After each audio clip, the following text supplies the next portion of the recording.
আসসালামু আলাইকুম। সংবাদে আপনাদের সবাইকে স্বাগতম জানাচ্ছি আমি রোজ। শুরুতেই সংবাদ শিরোনাম। পুতিনের বাসভবনে ইউক্রেনের হামলা সঠিক সময় নয় বললেন ট্রাম্প।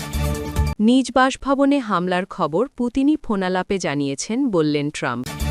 ইরানে আবার হামলার হুমকি ট্রাম্পের। ইরানে ফের হামলার হুমকি ট্রাম্পের। অক্টোবরের পর ৪১৪ ফিলিস্তিনিকে হত্যা করলেও ইসরায়েল যুদ্ধবিরতি মেনে চলছে বলে মনে করেন ট্রাম্প।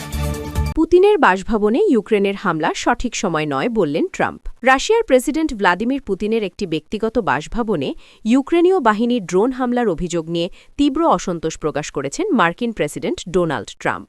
সোমবার ২৯ ডিসেম্বর ফ্লোরিডার মা-রে-লাগো অবকাশযাপন কেন্দ্রে সাংবাদিকদের সঙ্গে আলাপকালে তিনি জানান, পুতিন নিজেই তাকে টেলিফোনে এই হামলার খবর দিয়েছেন। ট্রাম্প বিষয়টিকে একটি অত্যন্ত সংবেদনশীল ইস্যু হিসাবে অভিহিত করে বলেন যে রাশিয়া ইউক্রেন যুদ্ধ বন্ধে যখন গুরুত্বপূর্ণ শান্তি আলোচনা চলছে তখন এ ধরনের হামলা চালানোর জন্য এটি মোটেও সঠিক সময় নয়। পুতিনের বাসভবনে এমন সরাসরি আক্রমণ পরিস্থিতিকে আরও জটিল করে তুলতে পারে বলে মার্কিন প্রেসিডেন্ট আশঙ্কা প্রকাশ করেন। সোমবার ইউক্রেনের প্রেসিডেন্ট ভলোডিমির জেলেন্সকির সঙ্গে উচ্চ পর্যায়ের বৈঠকে বসার ঠিক আগেই রুশ প্রেসিডেন্টের সঙ্গে ট্রাম্পের এই ফোনালাপ হয়। সাংবাদিকদের প্রশ্নের জবাবে ট্রাম্প বলেন, আপনারা কি জানেন এই হামলার খবর আমাকে কে দিয়েছেন? খোদ প্রেসিডেন্ট পুতিন। আজ সকালে কথা বলার সময় তিনি জানিয়েছেন যে তার ওপর হামলা হয়েছে। ট্রাম্প আরও যোগ করেন যে কোনো পক্ষ আক্রমণাত্মক হলে তার পাল্টা জবাব দেওয়া এক বিষয়, কিন্তু কারো ব্যক্তিগত বাসভবনে হামলা চালানো সম্পূর্ণ ভিন্ন কথা। বর্তমান পরিস্থিতিতে এ ধরনের উস্কানিমূলক কর্মকাণ্ডের কোনোটি শান্তি প্রক্রিয়ার জন্য সহায়ক নয় বলে তিনি কিয়েভকে সতর্ক করে দিয়েছেন। পুতিনের বাসভবনে হামলার বিষয়ে সোমবার রাশিয়ার পররাষ্ট্রমন্ত্রী সের্গেই লাভরভ এক আনুষ্ঠানিক বিবৃতিতে জানান যে ইউক্রেনীয় ড্রোনগুলো রাশিয়ার নোভগোরোদ অঞ্চলে হামলা চালিয়েছে, তবে রুশ আকাশ প্রতিরক্ষা ব্যবস্থার তৎপরতায় কোনো বড় ধরনের ক্ষতিগ্রস্তি বা হতাহতের ঘটনা ঘটেনি। লাভরভ হুঁশিয়ারি দিয়ে বলেছেন যে এই হামলার জবাব দিতে রুশ বাহিনী ইতিমধ্যে পাল্টা আক্রমণের পূর্ণ প্রস্তুতি গ্রহণ করছে। ক্রেমলিনের পক্ষ থেকে এই ঘটনাকে পুতিনকে হত্যার একটি অপচেষ্টা হিসাবে বর্ণনা করা হয়েছে, যা দুই দেশের উত্তেজনাকে নতুন মাত্রায় পৌঁছে দিয়েছে। অন্যদিকে ইউক্রেনের পক্ষ থেকে রাশিয়ার এই অভিযোগকে পুরোপুরি নাকচ করে দেওয়া হয়েছে। মা-রে-লাগোতে ট্রাম্পের সঙ্গে বৈঠকের পর প্রেসিডেন্ট জেলেন্সকি বলেন, এগুলো রাশিয়ার মনগড়া বক্তব্য এবং শান্তি আলোচনায় বাড়তি সুবিধা পেতেই মস্কো এমন ভিত্তিহীন দাবি করছে। জেলেন্সকি আরও স্পষ্ট করেন যে ইউক্রেন কেবল তার হারানো ভূখণ্ড পুনরুদ্ধারের জন্য লড়াই করছে এবং কোনো নেতার ব্যক্তিগত বাসভবনে হামলার পরিকল্পনা তাদের নেই। উভয় পক্ষের পাল্টাপাল্টি এই অবস্থানের মাঝে ট্রাম্পের মধ্যস্থতায় শুরু হওয়া শান্তি চুক্তি কতটা সফল হবে তা নিয়ে নতুন করে সংশয় তৈরি হয়েছে। নিজ বাসভবনে হামলার খবর পুতিনই ফোনালাপে জানিয়েছেন বললেন ট্রাম্প। রাশিয়ার প্রেসিডেন্ট ভ্লাদিমির পুতিনের একটি বাসভবনে ইউক্রেনের হামলার অভিযোগ নিয়ে সমালোচনা করেছেন মার্কিন প্রেসিডেন্ট ডোনাল্ড ট্রাম্প। তিনি বলেছেন, এটি হামলা চালানোর জন্য সঠিক সময় নয়। বাসভবনে হামলার খবর পুতিন নিজেই ফোনালাপে তাকে জানিয়েছেন বলে উল্লেখ করেছেন ট্রাম্প। যুক্তরাষ্ট্রের ফ্লোরিডা অঙ্গরাজ্যে ট্রাম্পের মার-এ-লাগো অবকাশযাপন কেন্দ্রে সোমবার জানাবাদীদের এসব কথা বলেন মার্কিন প্রেসিডেন্ট। এই দিনই রাশিয়া ইউক্রেন যুদ্ধ বন্ধে ইউক্রেনের প্রেসিডেন্ট ভলোদিমির জেলেন্সকি ও দেশটির প্রতিনিধি দলের সঙ্গে নিজের অবকাশযাপন কেন্দ্রে বৈঠক করেন ট্রাম্প। বৈঠকের আগে পুতিনের সঙ্গে কথা হয়েছে বলে আগেই জানিয়েছিলেন মার্কিন প্রেসিডেন্ট। পরে সোমবার জানাবাদীদের তিনি বলেন, আপনারা জানেন কে আমাকে এই হামলার খবর দিয়েছেন? President Putin. আজ সকালে তিনি আমাকে বলেছেন তার উপর হামলা হয়েছে, এটা ভালো নয়। ইউক্রেন হামলার কথা অস্বীকার করলেও কিয়েভের সমালোচনা করে ট্রাম্প বলেন, এটা খুবই সংবেদনশীল একটা সময়, এটা সঠিক সময় নয়। কেউ আক্রমণাত্মক হলে তার জবাবে আক্রমণাত্মক হওয়া এক কথা আর তার বাড়িতে হামলা করা আরেক কথা। এসবের কোনোটাই করার এখন সঠিক সময় নয়। পুতিনের বাসভবনে হামলার অভিযোগ করে সোমবারই রুশ পররাষ্ট্রমন্ত্রী সের্গেই লাভরভ বলেন, রাশিয়ার নভগরদ অঞ্চলে এই হামলা চালানো হয়েছে, এতে কোনো ক্ষতিক্ষয় বা হতাহত হয়নি। জবাবে রুশ বাহিনী পাল্টা হামলার প্রস্তুতি নিচ্ছে। এ অভিযোগ নিয়ে জেলেন্সকির ভাষ্য, এগুলো রাশিয়ার মনগড়া বক্তব্য।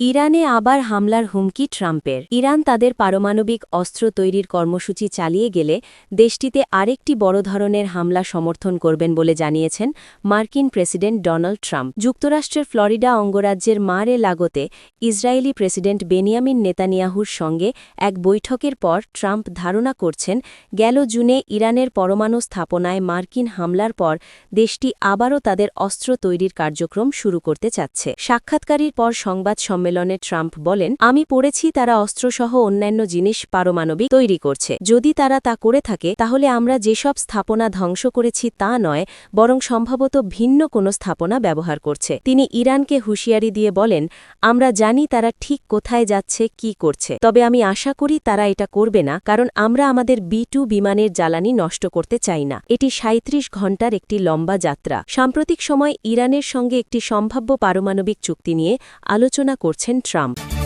ইরানে ফের হামলার হুমকি ট্রাম্পের। ইরান তাদের পারমাণবিক অস্ত্র তৈরির কর্মসূচি চালিয়ে গেলে দেশটিতে আরেকটি বড় ধরনের হামলা সমর্থন করবেন বলে জানিয়েছেন যুক্তরাষ্ট্রের প্রেসিডেন্ট ডোনাল্ড ট্রাম্প। যুক্তরাষ্ট্রের ফ্লোরিডা অঙ্গরাজ্যের মার-এ-লাগোতে ইসরায়েলি প্রেসিডেন্ট বেনিয়ামিন নেতানিয়াহুর সঙ্গে এক বৈঠকের পর ট্রাম্প ধারণা করছেন, গেল জুনে ইরানের পরমাণু স্থাপনায় মার্কিন হামলার পর দেশটি আবারও তাদের অস্ত্র তৈরির কার্যক্রম শুরু করতে চাচ্ছে। বৈঠকের পর সংবাদ সম্মেলনে ট্রাম্প বলেন, আমি পড়েছি তারা অস্ত্রসহ অন্যান্য জিনিস অর্থাৎ পারমাণবিক তৈরি করছে। যদি তারা তা করে থাকে তাহলে আমরা যেসব স্থাপনা ধ্বংস করেছি তা নয়, বরং সম্ভবত ভিন্ন কোনো স্থাপনা ব্যবহার করছে। তিনি ইরানকে হুঁশিয়ারি দিয়ে বলেন, আমরা জানি তারা ঠিক কোথায় যাচ্ছে, কি করছে, তবে আমি আশা করি তারা এটা করবে না, কারণ আমরা আমাদের B-2 বিমানের জ্বালানি নষ্ট করতে চাই না। এটি 37 ঘণ্টার একটি লম্বা যাত্রা। সাম্প্রতিক সময়ে তেহরানের সঙ্গে একটি সম্ভাব্য পারমাণবিক চুক্তি নিয়ে আলোচনা করছেন ট্রাম্প।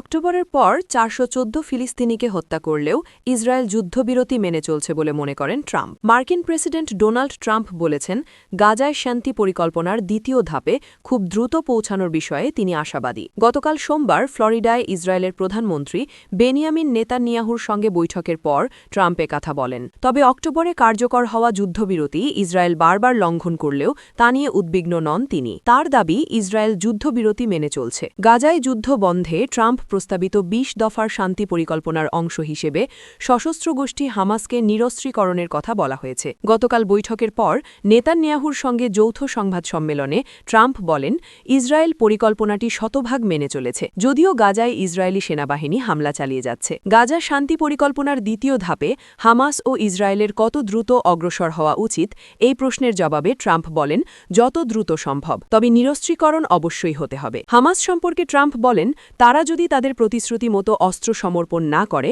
তাহলে তাদের জন্য ভয়াবহ পরিণতি অপেক্ষা করছে। তাদের দ্রুততম সময়ের মধ্যেই অস্ত্র সমর্পণ করতে হবে। ট্রাম্প আরও বলেন, গাজায় পুনর্গঠন কার্যক্রম খুব শিগগিরই শুরু হতে পারে। গাজা শান্তি পরিকল্পনাটি গত অক্টোবরে কার্যকর হয়। পরিকল্পনার দ্বিতীয় ধাপে বিধ্বস্ত এ ভূখণ্ডে একটি টেকনোক্র্যাটিক সরকার গঠন করা, হামাসকে নিরস্ত্রী করা এবং ইসরায়েলি সেনাদের প্রত্যাহারের কথা বলা হয়েছে। এরপর গাজার পুনর্গঠন শুরু হবে।